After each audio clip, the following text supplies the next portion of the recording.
Scandale à l'ONU. Ibrahim Traoré. 30 ans.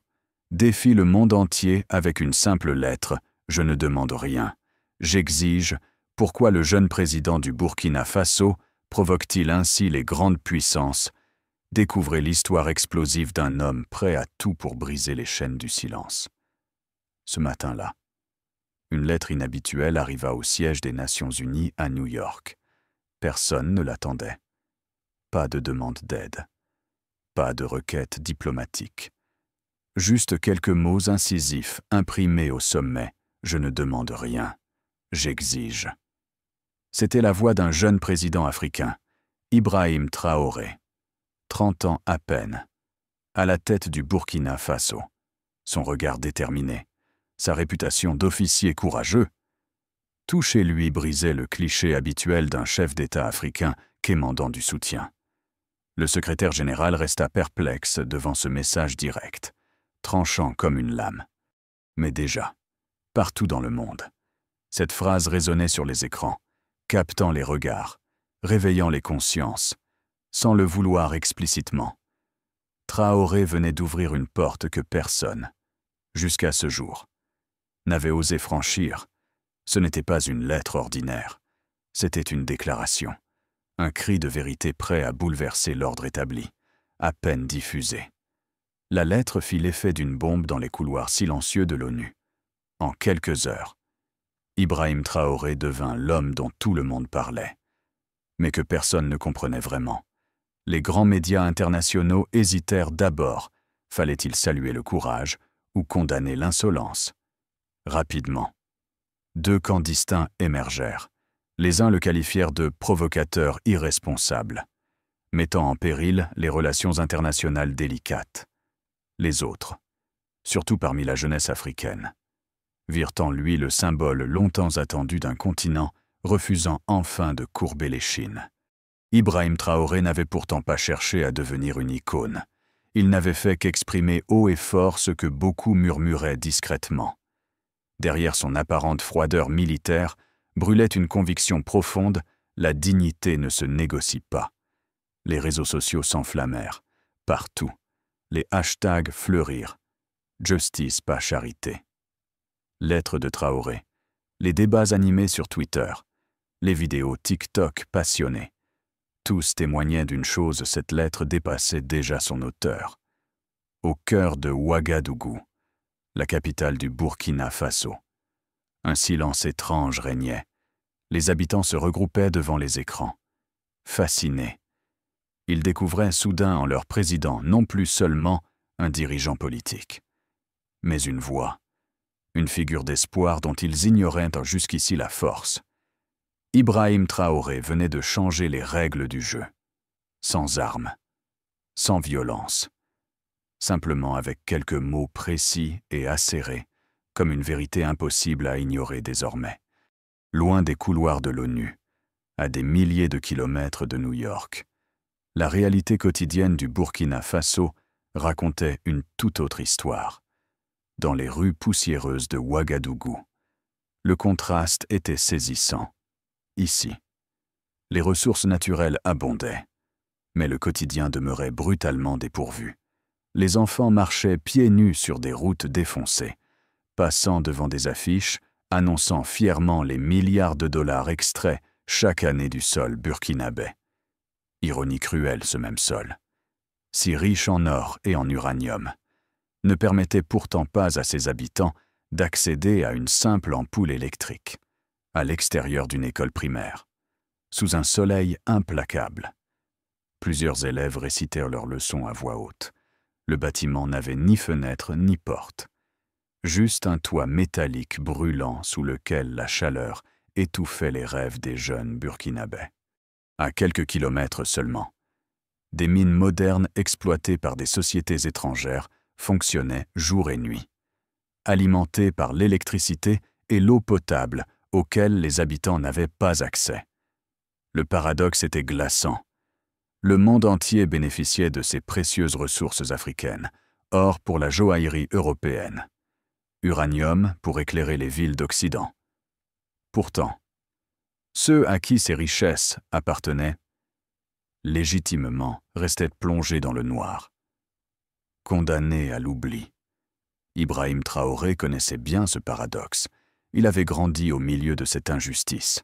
Et désormais, en tant que président, il ne pouvait plus l'ignorer. Son courrier à l'ONU était plus qu'une lettre. C'était un miroir tendu au monde entier. Un rappel brutal que derrière chaque gramme d'or, chaque kilowatt produit ailleurs, se cachèrent des visages, des espoirs volés et une dignité bafouée quotidiennement. La vérité était simple mais dérangeante. Leur richesse naturelle les avait condamnés à une pauvreté imposée, à mesure que la lettre d'Ibrahim Traoré faisait son chemin dans l'opinion mondiale. Une question s'imposait, avec une force inquiétante, pourquoi ce silence? Pourquoi personne? Jusqu'ici, n'avait-il dénoncé cette réalité évidente, ce paradoxe brutal que tout le monde voyait, mais que chacun préférait faire semblant d'ignorer depuis des décennies? Les discours à la tribune des Nations Unies vantaient des valeurs d'égalité, de justice et de coopération internationale. Mais sur le terrain, la réalité était autre. Les grandes puissances, celles qui décidaient réellement de l'agenda mondial, demeuraient étrangement silencieuses face aux injustices économiques subies par les pays africains. Ibrahim Traoré n'avait jamais été dupe de cette prétendue neutralité.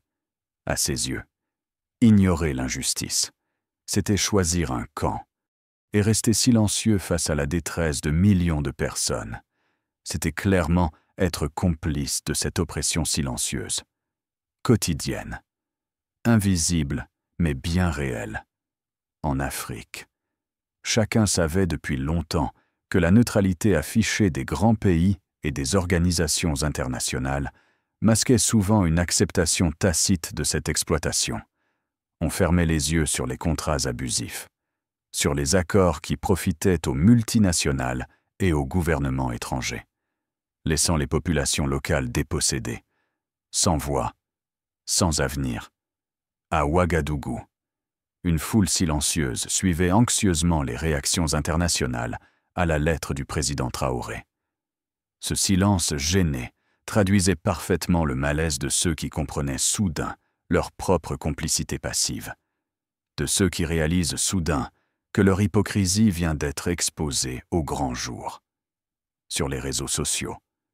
Pourtant, les voix commençaient à s'élever, jeunes et déterminés. Des influenceurs africains, des activistes internationaux, reprenant les mots de Traoré, le silence est aussi complice.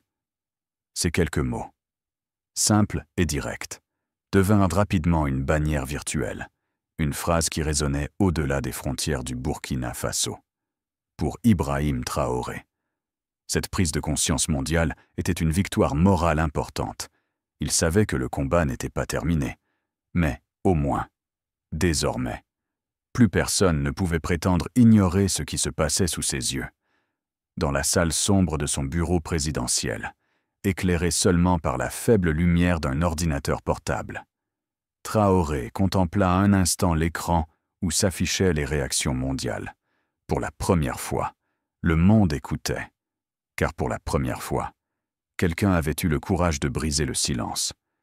Dans l'immense salle des Nations Unies à New York, le silence était palpable. On attendait la lecture officielle de la lettre du président Ibrahim Traoré. Chaque phrase prononcée résonnait comme un verdict sans appel. Chaque mot semblait choisi avec une précision chirurgicale. « Nous n'avons pas besoin d'être sauvés », déclarait Traoré. « Nous n'avons pas besoin de charité déguisée en aide humanitaire. Ce dont nous avons réellement besoin, c'est de justice, de respect et d'une véritable équité dans nos échanges. » Les regards se croisèrent. Gênés, certains ambassadeurs esquivèrent le regard, préférant fixer le sol, mal à l'aise face à ces vérités mises à nu. Jamais auparavant, un chef d'État africain n'avait osé tenir un tel discours, encore moins sur cette scène internationale, traditionnellement réservée aux discours polis et diplomatiques. Pour Ibrahim Traoré, la diplomatie n'était plus synonyme d'hypocrisie. Il voulait frapper fort, briser les conventions et exposer au monde la réalité sans filtre, telle qu'elle était vécue chaque jour par ses concitoyens. Depuis des décennies, expliquait-il dans sa lettre, l'Afrique subit une extraction systématique de ses ressources naturelles. Nos richesses sont exploitées, transportées ailleurs, enrichissant des pays déjà prospères, tandis que notre peuple continue de vivre dans la pauvreté extrême. Nous ne demandons pas votre pitié. Nous exigeons simplement que vous nous rendiez ce qui nous appartient, de droit notre dignité. Ces paroles frappaient directement l'image condescendante, souvent associée au continent africain. Elles forçaient les leaders internationaux à regarder en face une réalité longtemps cachée derrière des discours de bonne volonté et de coopération superficielle. Traoré poursuivit avec calme. Mais détermination. Je suis ici non pas en tant que dirigeant d'un pays pauvre, mais comme représentant d'un continent riche, dépossédé injustement de ses biens et de son avenir. Nous ne souhaitons pas être vus comme des victimes, mais comme des partenaires égaux, et si l'égalité vous dérange, c'est que vous êtes vous-même complice de ce déséquilibre. À des milliers de kilomètres de là, à Ouagadougou, la foule, captivée devant les écrans, retenait son souffle. Chaque mot prononcé était vécu comme un acte de libération collective. Les habitants du Burkina Faso réalisaient soudain qu'ils n'étaient pas seuls dans leur lutte. Leur voix était enfin entendue. Ce jour-là, Ibrahim Traoré ne faisait pas que dénoncer une injustice. Il proclamait, avec une dignité impressionnante, que l'Afrique n'attendait plus d'être sauvée par quiconque. Elle se levait, debout, prête à réclamer ce qui lui revenait légitimement. Le discours d'Ibrahim Traoré continuait de résonner au sein des Nations Unies. Chaque mot martelé avec une clarté implacable. Il savait exactement ce qu'il faisait appeler les choses par leur nom. Sans détour diplomatique, vous parlez constamment de paix, déclarait-il. Le ton grave. Mais quelle paix défendez-vous lorsque vos propres multinationales alimentent les conflits sur notre continent? Quelle paix espérez-vous construire alors que vos entreprises pillent impunément nos ressources? Le silence devenait plus profond encore. Les visages tendus des ambassadeurs occidentaux révélaient un malaise croissant. Personne n'avait jamais osé pointer aussi clairement leur responsabilité directe dans les injustices quotidiennes subies par les pays africains. Vos discours parlent de coopération équitable, poursuivait-il. Mais vos accords économiques imposent systématiquement des conditions inégales. Combien de fois avez-vous signé des traités dont vous saviez pertinemment qu'ils allaient maintenir nos peuples dans la pauvreté, à mesure que Traoré parlait? L'atmosphère se chargeait d'une tension palpable. Quelques ambassadeurs échangeaient discrètement des regards indignés, cherchant sans succès à dissimuler leur gêne. Mais Traoré, impassible, poursuivait avec détermination, parfaitement conscient que ce moment allait changer durablement la perception internationale. « Si vous choisissez aujourd'hui de détourner le regard, reprit-il fermement, vous n'êtes pas simplement neutre, vous êtes complice. Car face à l'injustice, la neutralité n'existe pas.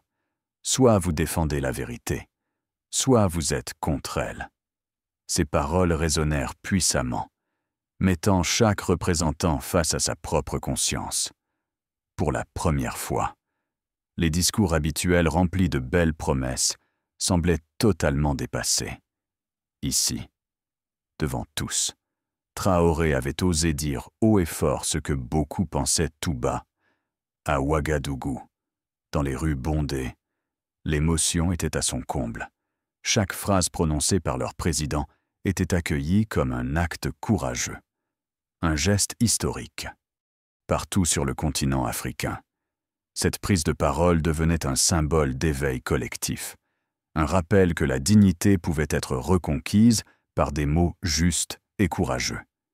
Ibrahim Traoré termina sa lettre en citant directement des faits concrets, évoquant notamment certains contrats secrets, conclus entre des multinationales étrangères et d'anciens gouvernements africains.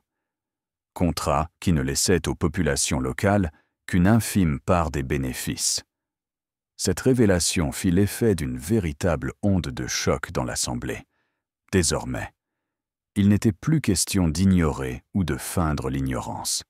L'intensité émotionnelle qui accompagnait chacune de ces paroles marqua profondément l'assistance. Même ceux qui, initialement sceptiques, avaient critiqué la fermeté du président burkinabé ne pouvaient désormais plus nier la vérité flagrante de ces accusations. Ce jour-là, Ibrahim Traoré ne cherchait pas à plaire. Il voulait simplement rappeler que face à la vérité, personne ne pouvait rester indifférent ou prétendre être neutre. Il venait d'ouvrir une porte que nul ne pourrait refermer, celle de la transparence, du courage et de la dignité retrouvée.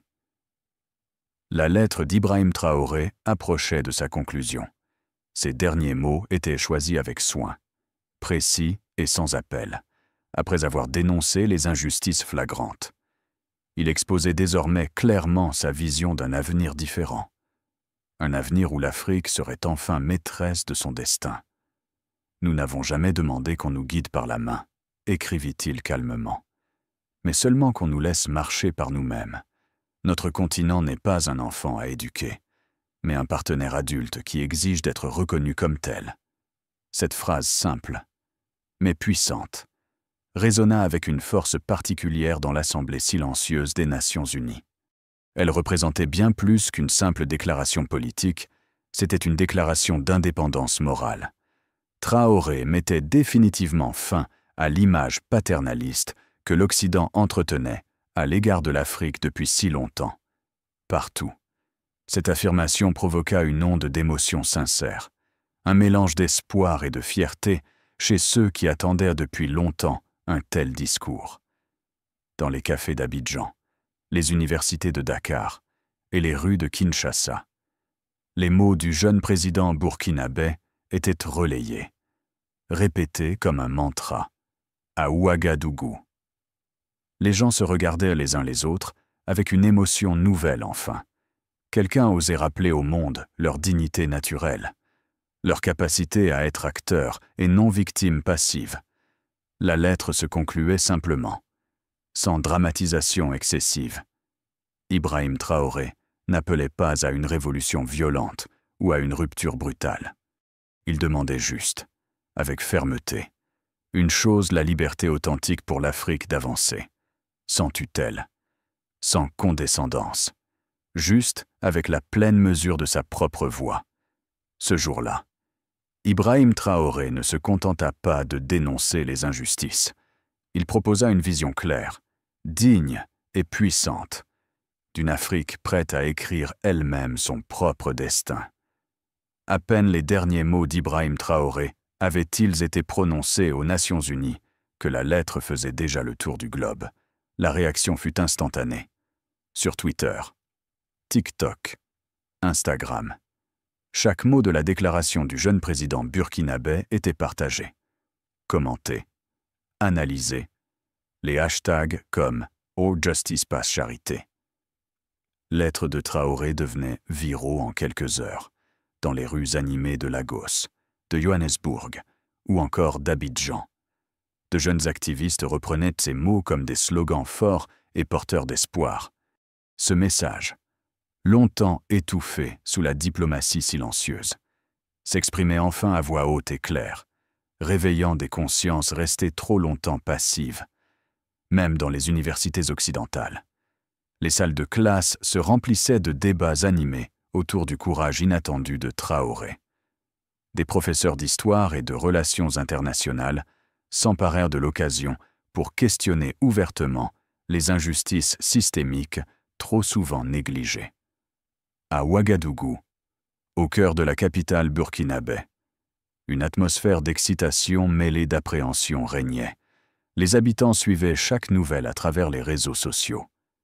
Fiers et surpris de voir leur président provoquer un tel bouleversement à l'échelle internationale.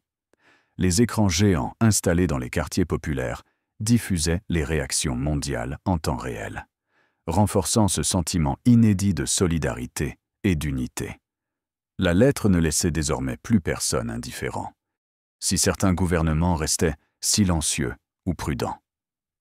La jeunesse, elle, n'hésitait pas à prendre position clairement et passionnément en faveur du message de Traoré. En quelques heures seulement, Ibrahim Traoré avait réussi à transformer une simple lettre en un appel mondial. Un cri pour la justice et l'équité. Sa parole venait d'allumer un feu impossible à éteindre, marquant peut-être le début d'une nouvelle ère dans les relations internationales. Les réactions à la lettre d'Ibrahim Traoré étaient aussi vives que variées, tandis que la jeunesse africaine célébrait son courage sans précédent. De nombreuses voix dans les chancelleries occidentales exprimaient une vive irritation. Certains diplomates qualifiaient ouvertement le président burkinabé de arrogant, de provocateur ou même de dangereux. Cependant, derrière ces critiques, un malaise profond se révélait jamais auparavant. Un dirigeant africain n'avait osé exprimer aussi ouvertement ce que tant d'autres pensaient tout bas.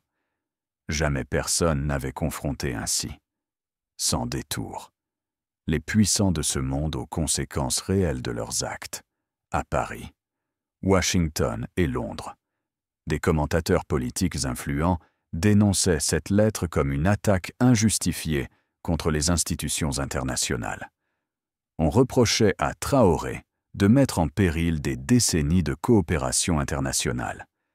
Mais pour chaque voix hostile, des milliers d'autres s'élevaient pour rappeler une vérité simple mais dérangeante. Aucune coopération réelle ne pouvait exister dans l'injustice et le silence complice. Dans une université de Nairobi, une étudiante prit la parole lors d'un débat retransmis en direct sur les réseaux sociaux. Sa voix tremblait légèrement, mais ses paroles résonnaient avec une clarté saisissante. On traite notre président d'arrogant parce qu'il ose réclamer la justice. Mais dites-moi qui avant lui a eu le courage de le faire aussi clairement? Qui avant lui a eu la dignité de dire publiquement ce que nous vivons chaque jour? Ce court extrait devint viral. Des milliers de jeunes Africains le partagèrent, le citèrent, y trouvant un écho profond à leur propre frustration face à l'injustice permanente dont ils étaient victimes. Pendant ce temps, à Ouagadougou, Ibrahim Traoré observait avec calme ses réactions passionnées depuis son bureau. Il ne cherchait ni la célébrité, ni le conflit. Son intention avait toujours été limpide, porter la vérité sur la scène internationale, quelles qu'en soient dans les conséquences personnelles ou diplomatiques. Ce soir-là, tandis que le monde entier débattait encore de son geste, Traoré était serein, car au-delà des critiques ou des louanges, il avait atteint son véritable objectif, obliger chacun à regarder en face les réalités longtemps ignorées. Peu importait désormais qu'on le traite d'arrogant ou de héros. Ce qui comptait, c'était que la vérité était enfin dite, clairement et sans compromis. Et cela, personne ne pourrait désormais l'ignorer, alors que le débat autour de la lettre d'Ibrahim Traoré continuait d'enflammer les médias internationaux. Une révélation explosive vint bouleverser encore davantage la situation. Un groupe de journalistes d'investigation français diffusa des documents jusque-là restés confidentiels, prouvant l'existence d'un accord secret entre une grande multinationale occidentale et plusieurs anciens dirigeants africains. Cet accord, signé en toute discrétion plusieurs années auparavant, confirmait précisément les accusations lancées récemment par Ibrahim Traoré. Il révélait des termes profondément injustes. La multinationale exploitait librement les ressources naturelles du pays, ne reversant que des miettes dérisoires aux populations locales. Le scandale était colossal. En quelques heures, ces révélations firent l'effet d'une bombe médiatique mondiale. Ce qui était initialement perçu par certains comme une simple provocation devint soudain une vérité incontestable, appuyée par des preuves irréfutables. À l'ONU, l'atmosphère devint immédiatement électrique. Les ambassadeurs concernés tentaient vainement de minimiser le scandale.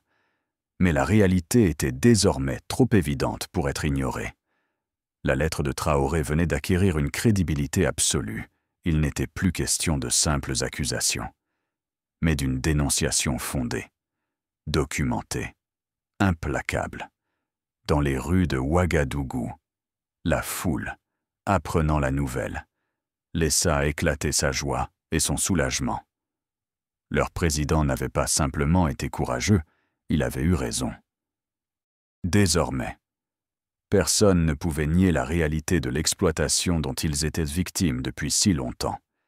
Cette révélation marqua définitivement un tournant majeur. Ibrahim Traoré, initialement critiqué par certains pour son audace jugée excessive, devenait soudain un héros incontestable de la vérité et de la justice. Mais surtout, il avait offert à tout un continent l'espoir tangible d'une nouvelle ère, où le silence ne serait plus jamais synonyme d'oppression. Quelques jours seulement après la révélation explosive.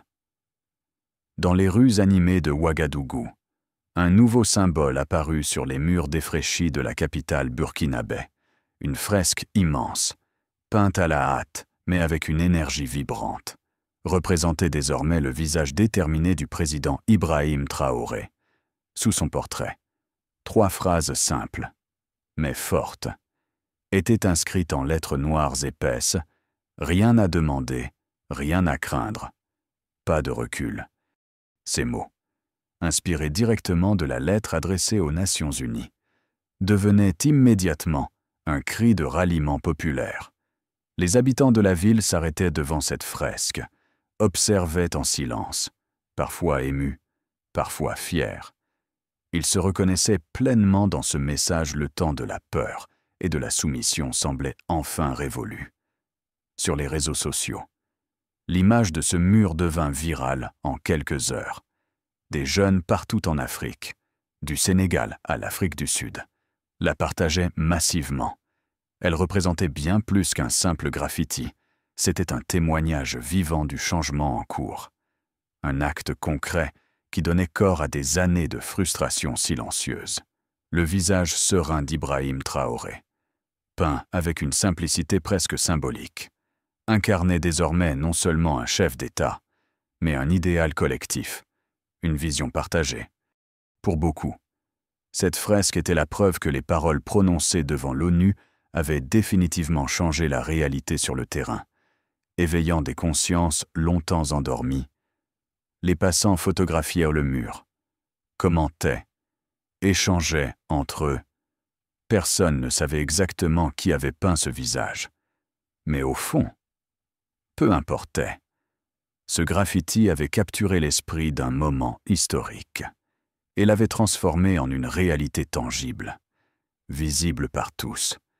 Un symbole permanent d'une dignité retrouvée et d'un espoir enfin exprimé ouvertement.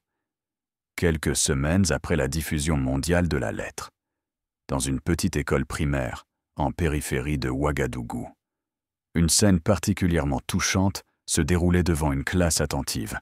Un jeune garçon, âgé d'à peine 10 ans, se tenait debout face à ses camarades, les mains légèrement tremblantes, mais le regard plein d'assurance.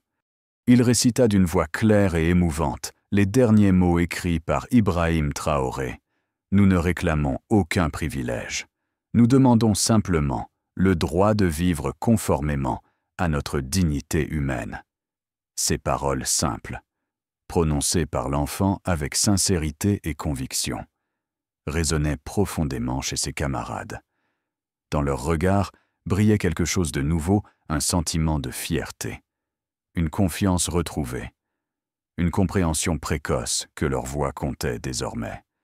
Cette petite scène, filmée discrètement par un enseignant, fut rapidement partagée sur les réseaux sociaux, devenant en quelques heures un puissant symbole d'espoir et de renouveau à travers tout le continent africain. Le discours initial du président Traoré prenait ainsi une nouvelle dimension. Ce n'était aussi plus simplement des mots prononcés dans un forum international lointain, mais un appel concret, vivant, repris par la nouvelle génération africaine. Ce jour-là, dans cette modeste salle de classe, une vérité profonde s'imposait. La lettre du président n'avait pas seulement secoué le monde diplomatique, elle avait aussi semé une graine puissante dans le cœur des jeunes générations. Promesse silencieuse d'un avenir où la dignité et la justice ne seraient plus jamais négociables, pendant que les images du jeune garçon récitant les paroles du président circulaient encore massivement. Les semaines s'écoulaient depuis cette lettre historique. Pourtant, son écho persistait, refusant de s'éteindre. Ce n'était plus une simple lettre, c'était devenu une question à laquelle le monde entier devait désormais répondre. Dans les capitales internationales, les dirigeants évitaient soigneusement le sujet en public. Mais dans les coulisses, la question était désormais incontournable. L'indifférence n'était plus possible. Ignorer cette vérité était devenu trop coûteux politiquement. Moralement, à Ouagadougou, chaque citoyen comprenait désormais que le silence avait été définitivement brisé. Le message du président Traoré avait changé quelque chose d'irréversible, une prise de conscience collective, une dignité retrouvée. Désormais, peu importait si les grandes puissances répondaient ouvertement ou non, car ce jour-là, Ibrahim Traoré avait réussi quelque chose d'essentiel, obliger le monde entier à se regarder dans le miroir, face à une vérité qu'il ne pourrait plus jamais ignorer complètement. Merci à tous d'avoir regardé cette vidéo. N'hésitez pas à me dire en commentaire ce que vous pensez de cette histoire. Pensez à aimer la vidéo et à vous abonner pour découvrir d'autres contenus passionnants sur ma chaîne. N'oubliez pas de liker, de commenter et de vous abonner pour d'autres histoires inspirantes de développement personnel et d'autonomisation.